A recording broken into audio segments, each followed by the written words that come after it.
ಕಾನೂನು ಕೈ ತೆಗೆದುಕೊಡಬಾರ್ದು. ಬೆಂಗಳೂರು ನಗರದ ಆಸ್ತಿ ಪಾಸ್ತಿಗಳನ್ನ ಹಾನಿ ಮಾಡೋದು ನಾವು ಒಪ್ಲಿಕ್ಕೆ ನಾವು ತಯಾರಿಲ್ಲ. ನಮಗೆ ಕನ್ನಡ ಉಳಿಸಬೇಕು, ಕನ್ನಡ ಹೋರಾಟಗಾರರ ಬಗ್ಗೆ ನಮಗೆ ಗೌರವ ಇದೆ.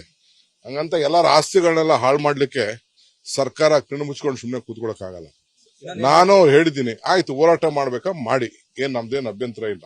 60% ಬೋರ್ಡ್ ಹಾಕ್ಬೇಕಾ, ಕನ್ನಡ ಬರಬೇಕು, ಅದಕ್ಕೂ ಒಂದು ಇತಿಮಿತಿ ಇದೆ.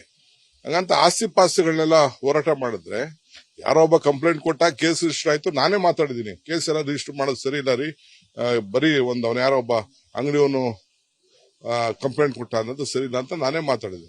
ಹಂಗಂತ ಅಂದ್ಬಿಟ್ಟು ಎಲ್ಲರ ಆಸ್ತಿಗಳನ್ನ ಮಾಡ್ತೀನಿ ಅಂತ ಅಂದ್ರೆ ಇದಕ್ಕೆಲ್ಲ ನಾವು ಈ ಅವಕಾಶನ ಕೊಡ್ಲಿಕ್ಕೆ ಸಾಧ್ಯ ಇಲ್ಲ.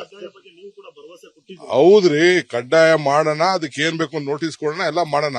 ಹಂಗಂತ ನೀನ್ ಹೋಗಿ ಕಾನೂನ ಕೈ ತೆಗೆದುಕೊಳ್ಳಿಕ್ಕೆ ಯಾರು ಮಾಡ್ಲಿಕ್ಕೆ ಆಗುದಿಲ್ಲ. ನಾನು ನಾರಾಯಣಗೌಡ್ರಿಗೆ ಇವತ್ತು ಹೇಳ್ತಾ ಇದ್ದೀನಿ, ಮುಂದೆನೂ ಹೇಳ್ತೀನಿ, ನಾಳೆನೂ ಹೇಳ್ತೀನಿ, ಯಾರ ಆಸ್ತಿನೂ ನಾಶ ಮಾಡಬಾರ್ದು.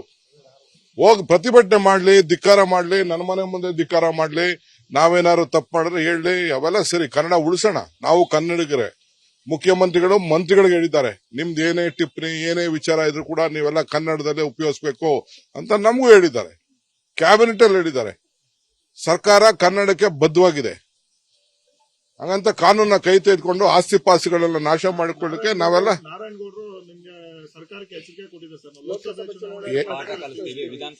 ನೋಡಪ್ಪ, ಪ್ರಜಾಪ್ರಭುತ್ವದಲ್ಲಿ ಅವ್ರು ತಪ್ಪು ಮಾಡಿದ್ದಾರೆ, ಏನ್ ಬೇಕಾದ್ರೂ ಮಾಡ್ಲಿ, ನಮ್ದೇನು ಅಭ್ಯಂತರ ಏನಿಲ್ಲ, ಏನ್ ಬೇಕಾದ್ರೂ ಮಾಡ್ಲಿ, ಹಂಗಂತ ಕಾನೂನ ಕೈ ತೆಗೆದುಕೊಳ್ಳಿಕ್ಕೆ ನಾಳೆ ಬೆಳಗ್ಗೆ ಇನ್ವೆಸ್ಟರ್ಸ್ ಬೆಳಗ್ಗೆ ಸಾಯಂಕಾಲ ಬದುಕ್ತಾ ಇದ್ದಾರೆ. ಇದು ಜನ ಹೊರಗಡೆಯಿಂದ ಬಂದು ಇಲ್ಲಿ ಬದುಕ್ತಾ ಇದ್ದಾರೆ, ಅವ್ರಿಗೆ ಹೇಳೋಣ. ಹಂಗಂತ ಅವ್ರಿಗೆಲ್ಲ ಎದುರಿಸಿ ಪದರಿಸಿ ಎಲ್ಲ ಮಾಡ್ಲಿಕ್ಕೆ ನಾವು ಅವಕಾಶ ಕೊಡ್ಲಿಕ್ಕೆ ಸಾಧ್ಯ ಇಲ್ಲ.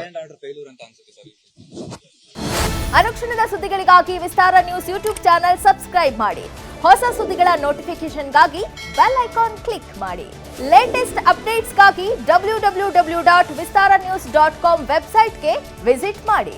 ಅಂಗೈಯಲ್ಲೇ ಜಗತ್ತಿನ ಸುದ್ದಿ ತಿಳಿಯಲು ವಿಸ್ತಾರ ನ್ಯೂಸ್ ಕನ್ನಡ ಆಪ್ ಡೌನ್ಲೋಡ್ ಮಾಡಿ.